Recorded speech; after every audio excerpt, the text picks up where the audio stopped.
The Genesis foundation. The next day, John saw Yeshua coming toward him and said, "Behold the Lamb of Elohim who takes away the sin of the world." The Bible is made up of 66 books of different genres and was written by more than 40 people over a period of 1,500 years.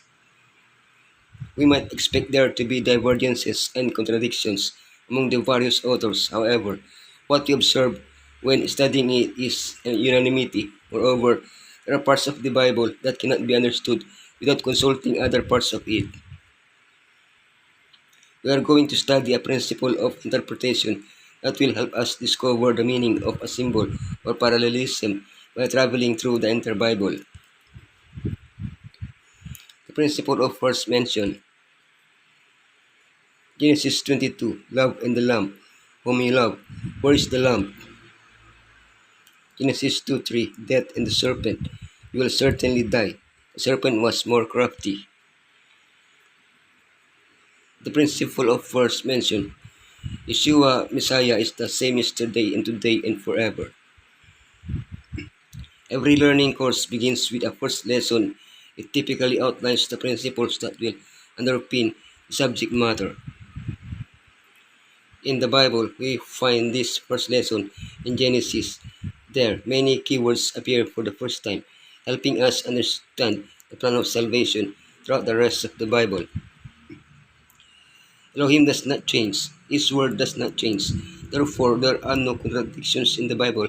The plan of salvation is explained in it, little by little, until it is fully understood, or at least to the understanding we need of it now. We can better understand Yeshua and what he has done for us through the first mention in Genesis of some keywords: love, lamb, death, and serpent. Genesis 22, Love and the Lamb, whom you love. Then Elohim said, "Take your son, your only son, whom you love, Isaac, and go to the region of Moriah. Sacrifice him there as burnt offering on a mountain. I will show you." Love, how do we define love? Our concept of it is clearly distorted by sin.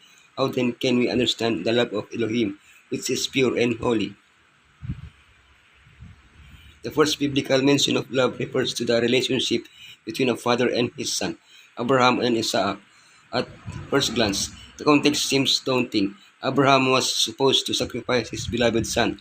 Don't worry, he didn't end up doing it. Compare this mention with the first mention of love we find in the Synoptic Gospels. This Yeshua is my beloved son. And don't miss the first mention in John's Gospel, John 3:16.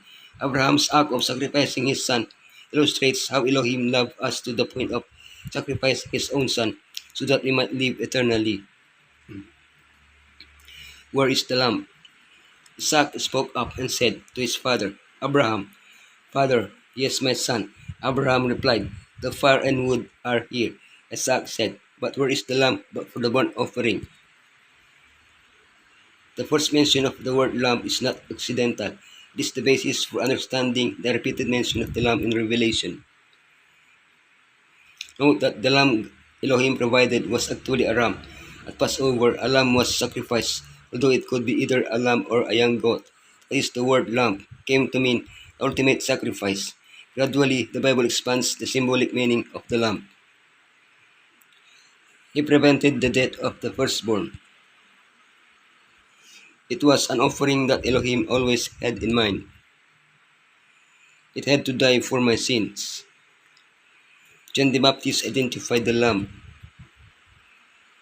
It's no wonder Revelation doesn't explain the identity of the lamb. The lamb is Yeshua, who was sacrificed for my sins and who always intercedes for me with the Father. It had been difficult even for the angels to grasp the mystery of the redemption, to comprehend that the commander of heaven, the son of Elohim, must die for guilty men when the command was given to Abraham to offer up his son. The interest of all heavenly beings was enlisted. With intense earnestness, they watched each step in the fulfillment of this command. When to Isaac's question, "Where is the lamb for a burnt offering?" Abraham made answer, "Elohim will provide himself a lamb. And when the father's hand was stayed, as he was about to slay his son, and the ram which Elohim had provided was offered in the place of Isaac, then light was shed upon the mystery of redemption, and even the angels understood more clearly the wonderful provision that Elohim had made for man's salvation.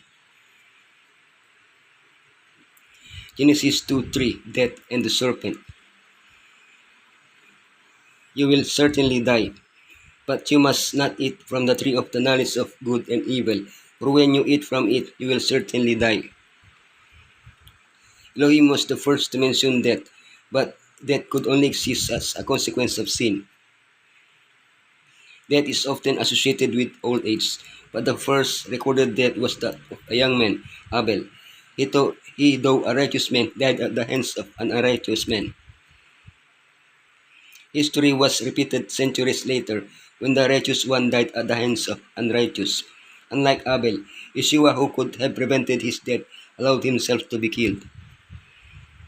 Yeshua did what Abel could not.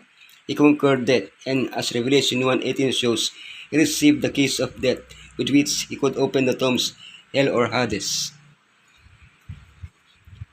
The serpent was more crafty. Now the serpent was more crafty than any of the wild animals the Lord Elohim had made. Revelation presents a dragon. It also tells us that this dragon is a symbol of Satan. In identifying the symbol of the dragon, he adds a new symbol. Satan is the ancient serpent. Which serpent is he referring to? Of course, the first serpent mentioned in the Bible, in Eden, Satan the serpent, deceived the whole world, Adam and Eve. In Revelation, we are reminded that this has been his purpose throughout history, and that it will be his special target at the end of time. He will even attempt to deceive everyone in the very presence of Elohim. How can we defend ourselves against his tricks? One way is to study how he first did it. His basic tactics haven't changed over the centuries. The gospel is revealed in all the prophecies of the first advent of Messiah as the Savior of men. Every act of the old dispensation to turn men away from sin or to bring them forgiveness was done with reference to the Savior who was to come. He was the stepping stone by which man was to be exalted.